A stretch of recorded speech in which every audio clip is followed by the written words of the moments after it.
Did the 7th century Arabs didn't really know how to wash their hands and feet? Did Allah have to come and teach them how to do this very basic act? Assalamu alaikum. I am Moses, and today we are going to talk about whether there's anything called wudu in the Quran, where we have to wash our hands and feet in a specific way so we could be ready for a ritual prayer. Let me ask you a question.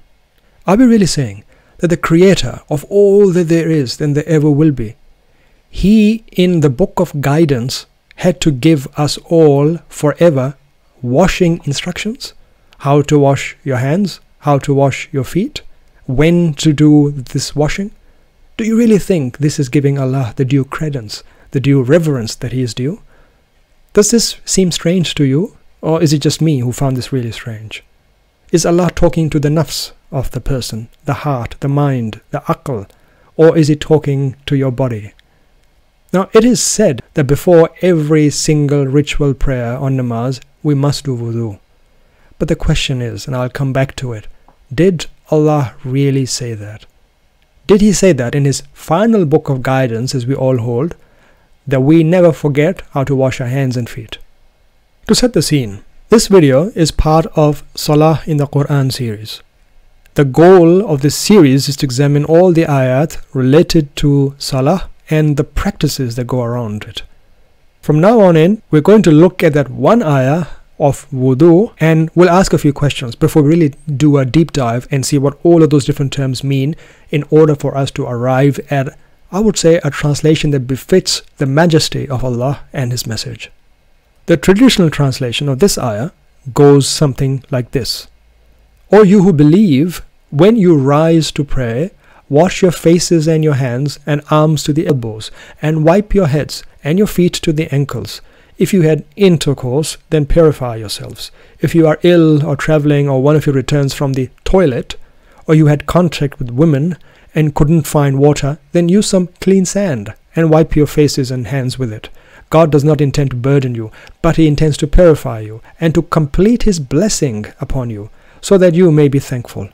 Now, even as I read this translation out aloud, I'm struck yet again by how strange it sounds. And I would like to say that if anybody who listened to this with an open mind, he would come up with a lot of questions, very legitimate questions. Here are some of my questions that I had. When we listen to this ayah's traditional translation, there's a logical problem.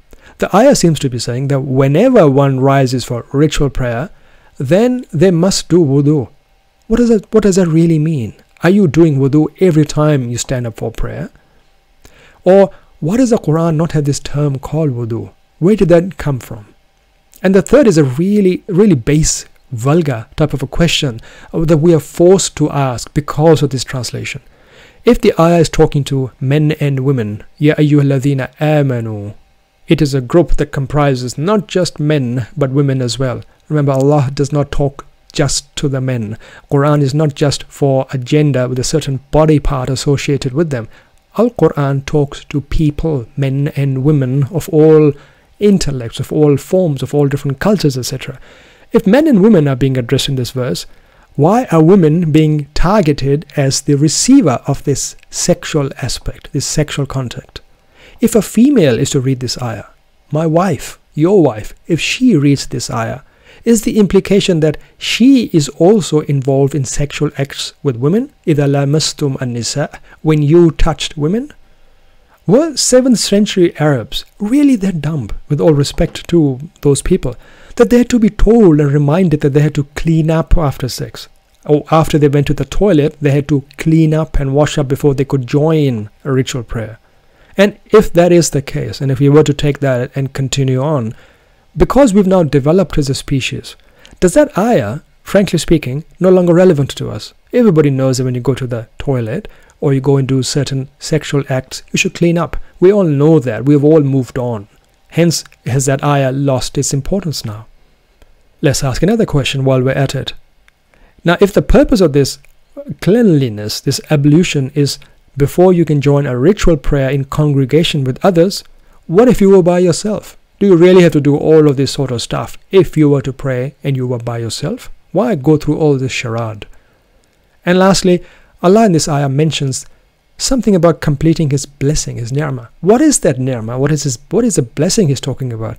Is he really talking about the fact that because he's given you instructions on how to wash your hands and how to wash your feet after you've done certain acts, that is a great blessing? Is that what the book of guidance to the nafs, to the aql of the human, really talking about? Are we, because of these translations, making this terrible mistake where Allah says, مَا قَدَرَ اللَّهَ حَقَّ قَدْرِهِ إِنَّ اللَّهَ لَقَوِيٌّ عَزِيزٌ. They do not value Allah as he should be valued. They do not give him the due reverence that he deserves.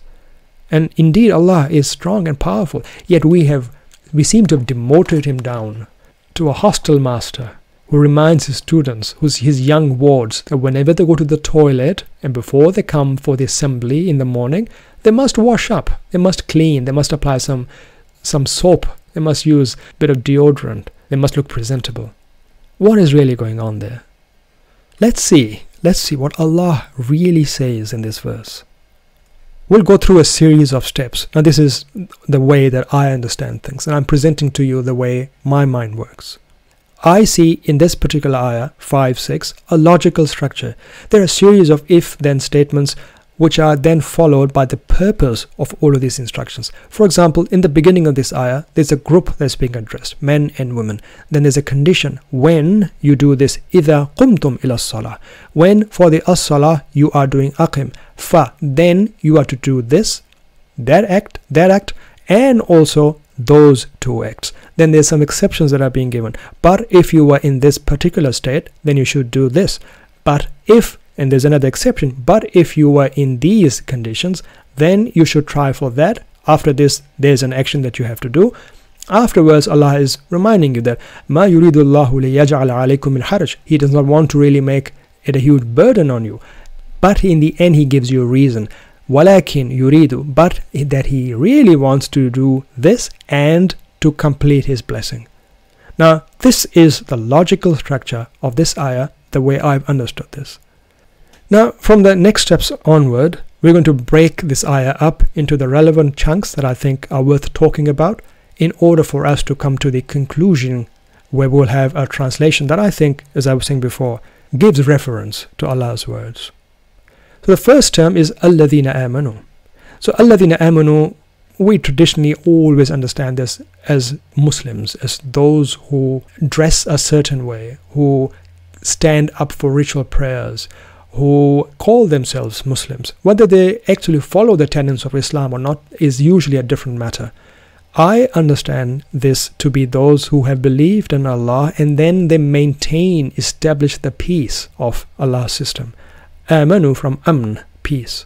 One very important thing to remember here. This group of people, this group of associations, of entities, does not omit women. Even if you take this to be people, just people, Ya ayyuhal ladhina amanu is men and women. So whoever forgets that part does a huge disservice to Allah when they minus out 51% of our population. Step number 3 is the first if-then statement. And it's a simple logic check, and as I was showing before, there are a lot of these checks that happen in this particular ayah. So this ayah is, I would say, really quite clear. إِذَا قُمْتُمْ إِلَى الصَّلَاةِ. If you all did iqama for the as-salah, فَإِغْسِلُوا وُجُوهَكُمْ وَأَيْدِيَكُمْ إِلَى الْمَرَافِقِ. Then you are to do these things and the things that happen afterwards. So I've written this out very clearly. If you do this, then you are to do that. But the problem is that in today's understanding of the ritual prayer or the namaz, we do not do wudu every time we stand up for namaz or for prayer. We do not do that. However, the superficial understanding, if I were to stick to just a level 1 translation, does tell me that every time Moses, you want to stand up for this ritual prayer, you must go and do this wudu. Now, interesting part is, to establish this point, when I looked at the Quran, wherever there's a construct fa and idha, whenever fa comes after idha, the action of idha is to be done first and then the fa part comes. And then if Allah says idha, there's a condition. When this condition is true, only then do you do that. So the fa cannot happen, doesn't happen, unless this condition up top becomes true. So as I was saying, the superficial understanding should be, whenever you wish to stand up for any of the prayers, you must do this wudu. We do not do that today. We do not follow this ayah even from that perspective. It's a question for all those who wish to hold on to this superficial understanding to ask their clergyman as to why they're not doing it. Step number 4. As-salah in the Quran is not the ritual prayer. I have talked about this in the first video of this series, Salat in the Quran. And as we go on, we'll talk more and more. We'll continue to expand on this concept. So anybody who forces themselves to translate as-salah as a ritual prayer straight away have got a translation of the Quran of this ayah that is wrong, that is incorrect, that does not meet the holistic interpretation or understanding of what that term really means. Step number 5. Ghusl and wajh have got nothing to do with a physical washing or a physical face. Ghusl, yes, it does mean wash. It does mean to remove dirt. It does not necessarily mean just a literal washing with the face. For example, I've got a couple of examples in there. Ghasalallahu hawbatak. May Allah cleanse thee from thy sin. And this is really quite simple. Similarly, wajh is not just face. Instead, the mafhum is direction, intent, focus. For example, I've got examples here both from the Quran and from a dictionary. Allah says in the Quran, Bala man aslama wajhahu lillahi wa huwa muhsin falahu ajruhu inda rabbih wala khawfun alayhim wala hum yahzanun. Yes, indeed, everyone who surrenders his whole being unto God, his direction, his focus, his intent, all of that, when you surrender that to God, that is surrendering your wajh, your direction. I've got an example here as well, where again, we, even in today's Arabic, do not necessarily use wajh simply as the face. It means direction. Next step, aydiyakum and marafiq. So these are the words in this ayah that I'm looking at. Now, aydiyakum, my understanding of the Quran, does not mean physical hands, but supporters and those who are in a network to assist you. By the way, there are two different spellings of this same word in the same ayah, and I'll mention this again when we come to that part. Now, marafiq comes from rafaqa, dependable companions. Something that you lean on, something that you seek help by, something that you can rely on. Step number 7, ru'us and arjul. Ru'us does not just mean physical heads. Here, this ayah, according to my fam, is talking about leadership. I've got an ayah in the Quran that also establishes the fact that ru'us does not necessarily always apply as a physical head on a body. Allah says, فَإِن لَمْ تَفْعَلُوا فَأْذَنُوا بِحَرْبٍ مِّنَ اللَّهِ وَرَسُولِهِ وَإِن تُبْتُمْ فَلَكُمْ رُؤُوسُ أَمْوَالِكُمْ لَا تَظْلِمُونَ وَلَا تُظْلَمُونَ. رُؤُوسُ أَمْوَالِكُمْ, principle, the top portion, the top part, the leadership, the creme de la creme. Arjul comes from rajul, rajala, movers, doers, those who do things. وَأَذِّن فِي النَّاسِ بِالْحَجِّ يأتوك رجالا وعلى كل ضامر يأتين من كل فج عميق. Proclaim unto all people with the Hajj. They will come unto thee on foot or state of being authoritative, and on every kind of fast mount coming from all faraway points, etc. Now, I have talked in Urdu a great deal about what rijal and nisa mean in the Quran, but suffice to say that it does not just mean men, and in this particular ayah, arjul does not mean foot. It is that group of movers and doers and shakers that are so important in any society. Kaaba. What does the Kaaba mean? Kaaba means elevation, honor, distinction, focus. وَرَجُلٌ عَالِي الْكَعْبِ يُوسَفُ بِالشَّرْفِ وَالظَّفَرِ. Anybody who is distinguished, who's honorable, who has got respect, who demands and does get focus. That is a Kaaba. This is an interesting term here, because I really struggle to understand how they could even try and translate this into any sort of sexual contact. What does that have to do with it? Janib, to be, is on the side, to be sidelined, to be away from something. God says, Allah says, وَقَالَتْ لِأُخْتِهِ قُصِّيهِ فَبَصُرَتْ بِهِ عَنْ جُنُوبٍ وَهُمْ لَا يَشْعُرُونَ. And so she said to his sister, follow him, and she watched him from afar while they were not aware of it. عَنْ جُنُوب, away from afar, from a sideline, from a place that you weren't really part of the scene, yet you were there. So to be on the sidelines is to be on the janib of something. Ajnabi, interestingly, is a word derived from the same mafhum, where if you are somebody in a society where you're on the sidelines because you're not part of the culture, you're new there, you are called an ajnabi. To somehow take that and twist this into a sexual connotation, it's really, really, really weird for me to even try and wrap my head around. Tahara. Tahara does mean to clean, or more precisely, cleanse. But the cleansing is not of the body.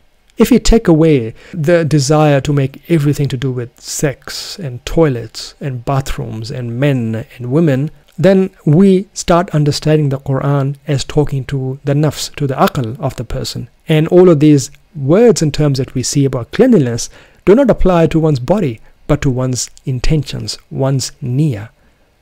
In the same Quran, we see the same tahara used not in a physical sense. For example, God says, وَالَّذِينَ آمَنُوا وَعَمِلُوا الصَّالِحَاتِ سَنُدْخِلُهُم جَنَّاتٍ تَجْرِي مِن تَحْتِهَا الْأَنْهَارُ خَالِدِينَ فِيهَا أَبَدًا لَهُمْ فِيهَا أَزْوَاجٌ مُطَّهَّرَةٌ وَنُدْخِلُهُمْ ظِلًّا ظَلِيلًا. But those who attain to faith, spread peace, and do righteous deeds, we shall bring into gardens through which running waters flow, therein to abide beyond the count of time. There they shall have partners pure. Azwajun mutahhara. It does not mean wives who've just come in after having taken showers. It's got nothing to do with that. When Allah is talking about doing tahara, He talks about cleansing your focuses, cleansing your minds, cleansing your intentions, cleansing your niyyah. Safar and ghaid. Safar, well, in the context of this ayah, is traveling in the path of Allah. It's anybody who learns, who works, who focuses, who's on that journey of discovery, the journey of learning, of becoming closer to Allah. Ghaid. This is an interesting one because it also surprises me to no end. Just like we were very comfortable in making junub a sexual thing, ghaid, which can have a multitude of meanings, we have taken that and reduced it down to the toilet. That too of a specific type. Ghaith comes from ghawth, any hollow cavity, pit, anything that's excavated or in the ground, something that's low. Ghawth is also when someone dives into water, ghawtha. So instead of taking the mafhum and saying, well, if somebody was from a low place, they were in a place where they were surrounded by base things, by things that were not level, things that did not have value. Instead of taking that mafhum to make it toilets, I think that's another travesty that I find in this particular ayah. So the way I've understood this ayah, ghaith has got nothing to do with the toilets. Allah is not talking about toilets. Allah is not the ilah al-marahid. He's not the god of toilets. Let's give him some reference here. Nisa. Nisa comes from nisyan. Nisa are people who are delayed in life. They are not women. They're not just women. Nisa are any people, any associations, any entities that have been delayed in life, or they're things that are yet to come, or the entities that have been forgotten and thus the potential is far away from them from today. Now, I have talked, as I was mentioning before, a great deal about Nisa and Rijal in Urdu. And one day if I get time, inshallah, I'll talk about that in English as well. There's another ayah, a very famous ayah, where if you take women as Nisa, you come up with a really strange and twisted understanding. So in other words, if we take the traditional understanding and we say An-Nisa means women, well then this ayah seems to be saying Zujina linnasi hubbu shahawati min an-nisa, made presentable, alluring onto people, men and women, is the love of lust from women. So again, in other words, what we're saying is Allah is saying that women, because they're part of An-Nas, and no one say An-Nas does not include women, Allah says An-Nas, including women, have desires of lust from other women. That is how we end up translating this verse if we do not understand the Quran and its terms properly. But as I did say in the first video of this series, I'm going to try very hard and continue to focus on the topic at hand, which is as-salah, and for today, the concept of wudu. So we're going to move on from this point onwards. An-Nisa are things that are to come entities forgotten, men or women whose potential has been delayed. There's no talk of sex in أَوْ لَامَسْتُمُ النِّسَاءَ. None of that sort. Ma in the Quran. Again, when you read through all of that, you could just take level 1 meaning. There are clouds and rain is falling down. You could be satisfied at that level. But if you do tafakkur, I think the only way to really understand ma in most of those ayat is that this is a divine guidance and the knowledge that comes from Allah to all those who wish to absorb it. Tayammum, again tayammum, despite what we understand of this from a fiqhi perspective today, it means to decide, to focus, to target for something. So tawakha, ta'ammada, qasada. If you decide to do something, you've got tayammum of it. Sa'id, it's to climb. It is quite simply climbing. So for example, in the Quran, sa'urhiquhu sa'udan, and I should constrain him to endure a painful uphill climb. So to somehow try and make this sand with tayammum, or from that whole concept, I don't think this ayah leads us to that at all. So to all those who are insisting that if you don't find water, then find clean sand and try and clean yourself, that ayah has got nothing to do with that concept. That is a fiqhi concept made up by people. Talk to them if you do want to talk about this particular translation that they've taken. I just don't see that here. Ma is the divine guidance of Allah. We have to tayammum for it, we have to try hard for it, and that is a climb, sa'id. That is a noble climb that one gets onto if one wishes for it. There's no superficial meanings here that I think are justified. Moving on, aydikum. So again, I'm going to point your attention to this, what I'm pointing at. Aydikum and aydiyakum are two different things in the Mus'haf. They are not the same. They are not the same. Aydikum are things that we present, we send forth from ourselves. Aydiyakum are those who are our supporters. Aydiyakum and aydikum, two different words. None of them means hands. None of them means hands. And again, yes, if someone was to go and talk about that ayah where apparently we are to chop off the hands of thieves when we catch them, or female thieves, then no, there's nothing like that happening in that ayah either. Again, I've talked about that ayah in Urdu. Maybe one day I'll talk about that in English as well. There's no chopping of hands or amputation. Allah did not order something and then forget to say how to cut the hand or where to draw the exception, and left that for other jurists to come and decide those boundaries that He, the creator of all, forgot about. Astaghfirullah. There's nothing like that in the Quran. Moving on. In the end, Allah gives us the purpose of this ayah, of this set of instructions. So here, yutimma is to complete. He is completing ni'mah, His ni'matahu, His blessing on us, so we can do shukur with Him, so we can connect in acknowledgement with Allah. This is the ayah's purpose. Now that we've broken up all of these different parts and looked at them, let's try and put them together. So see, what is Allah talking to us about?